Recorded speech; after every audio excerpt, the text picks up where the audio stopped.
ہر انسان ایک روحانی سکون کی تلاش میں ہے۔ ہر انسان کھوج میں اور جستجو میں ہے۔ تم نے یہ دیکھا ہوگا کہ جب بچہ پیدا ہوتا ہے تو وہ جستجو کا سفر کرتا ہے اور ہر چیز کو اپنے ذائقے سے پہچانتا ہے۔ بچے کو جو کچھ ملتا ہے وہ منہ میں ڈال لیتا ہے کیونکہ یہ ذائقہ اس کے لیے پہلا ذریعہ بنتا ہے۔ ارد گرد والے بچاتے ہی رہ جاتے ہیں کہ یہ چیز بچہ اپنے منہ میں نہ ڈالے، لیکن منہ میں ڈال کر وہ یہ جاننا چاہتا ہے کہ یہ سب کچھ کیا ہے۔ بچہ ہر چیز کو ذائقے سے پہچانتا ہے۔ یاد رکھیے گا کہ یہ ذائقہ بہت ابتدائی اور بنیادی چیز ہے۔ جب وہ بڑا ہوتا ہے تو اس کے اور طریقے بھی اس کے سامنے آتے ہیں، لیکن یہاں سے ایک چیز کا پتہ ضرور لگتا ہے کہ ایک ننھے بچے کو بھی جستجو ہے کہ یہ کیا ہے، لیکن وہ دیگر ذرائع کے بجائے ذائقے سے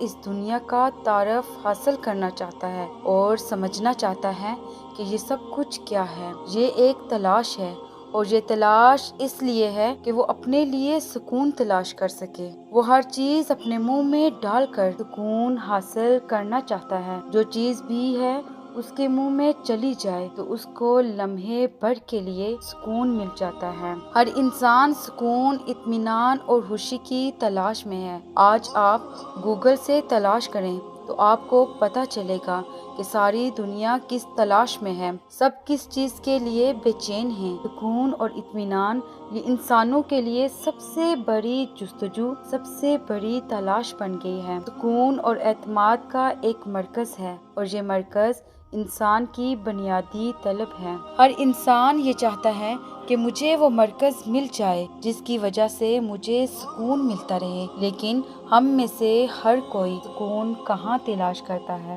کوئی مال میں تلاش کرتا ہے تو کوئی دوستوں میں تلاش کرتا ہے، کوئی تفریح میں تلاش کرتا ہے تو کوئی پڑھنے میں تلاش کرتا ہے۔ سکون کے لیے تلاش کے راستے جدا جدا ہیں، پھر ایک خاص حد تک اسے سکون ملتا ہے، پھر وہ سکون سے محروم ہو جاتا ہے۔ یاد رکھیے گا، سکون اور اطمینان کا مرکز صرف اللہ تعالیٰ کی ذات ہے۔ سکون تو ہمارے رب کی یاد میں ہے۔ قرآن پاک میں میرا رب فرماتا ہے، سن لو، اللہ تعالیٰ کی یاد میں دلوں کا سکون ہے۔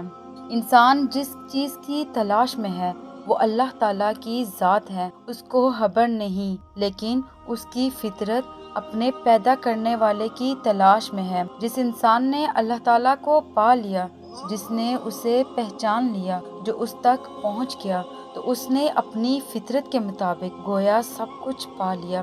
جب تک انسان کو رب نہیں ملتا تو اس کو اطمینان نہیں ملتا۔ جب تک انسان کو رب نہیں ملتا تو اسے سکون نہیں ملتا، اور بے سکونی رہتی ہے کیونکہ وہ اپنی اصل تک نہیں پہنچتا۔ ہر انسان کی منزل اللہ تعالیٰ کی ذات ہے۔ سادہ سی بات ہے اور گہری بات ہے، جو کل پیدا ہوئے، جو آج پیدا ہوئے اور جو آئندہ پیدا ہوں گے، ہر انسان نے پہنچنا اسی رب کریم کی طرف ہے۔ وہ ذکر سے پہنچے، وہ نماز سے پہنچے، وہ قرآن سے پہنچے، وہ ارد گرد کی کائنات پہ غور و فکر کر کے پہنچے، وہ اپنی بے کلی سے پہنچے یا اپنی بے اطمینانی سے پہنچے۔ بہرحال ہر انسان کی منزل اللہ تعالیٰ کی ذات ہے۔ ساری انسانیت کی منزل اللہ تعالیٰ کی ذات ہے۔ یاد رکھو، جیسے طواف میں لوگ کعبے کے گرد گھومتے ہیں، انسان کی زندگی بس اتنی ہے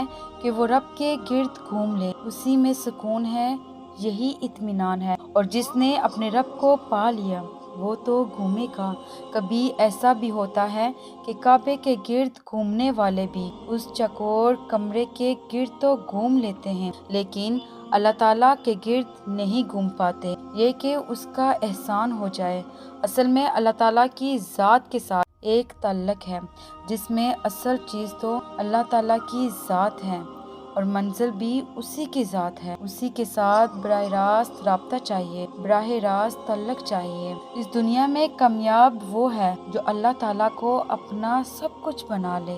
دنیا میں انسان کتنے رشتے بناتا ہے، کتنے تعلقات جوڑتا ہے، اور کتنی چیزیں حاصل کرتا ہے اور اس چیز کو اپنا بنانا چاہتا ہے جس کو وہ پسند کرتا ہے، لیکن ناکام رہتا ہے، کیونکہ کسی کو اپنانے کے بعد اسے وہ سکون اور اطمینان نہیں ملتا۔ کامیاب وہ ہوتا ہے جو اللہ تعالیٰ کو اپنا سب کچھ بنا لے۔ خوشی بھی اور غم بھی اسی سے بانٹنے ہیں، کیونکہ دینے والا بھی وہی ہے اور لینے والا بھی وہی ہے۔ پاک صلی اللہ علیہ وسلم ایک دعا فرمایا کرتے تھے، اے اللہ، تیری عطا کوئی روکنے والا نہیں اور تیری دی ہوئی چیز کوئی عطا کرنے والا نہیں، اور دولت مند کو اس کی دولت تیرے عذاب سے نہیں بچا سکتی۔ یاد رکھو، جو اس حقیقت کو پا لیتا ہے کہ دینے والا وہی ہے، تو وہ کہاں تک پہنچ جاتا ہے؟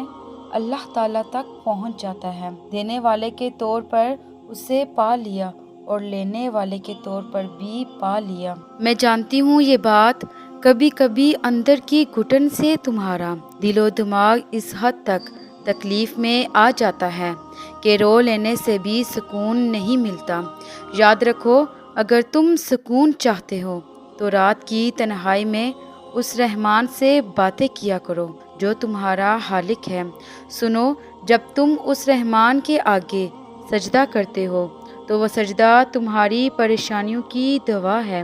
اگر پریشانیاں بڑھ جائیں تو دعا کی مقدار بڑھا دو۔ یاد رکھو، سکون اس سے دور بھاگ جاتا ہے جو اللہ کو چھوڑ کر اس دنیا میں سکون تلاش کرنے لگتا ہے، اور انسان کی سب سے بڑی ضرورت ہی سکون ہے، جو صرف اور صرف اس رحمان کی یاد میں ہے۔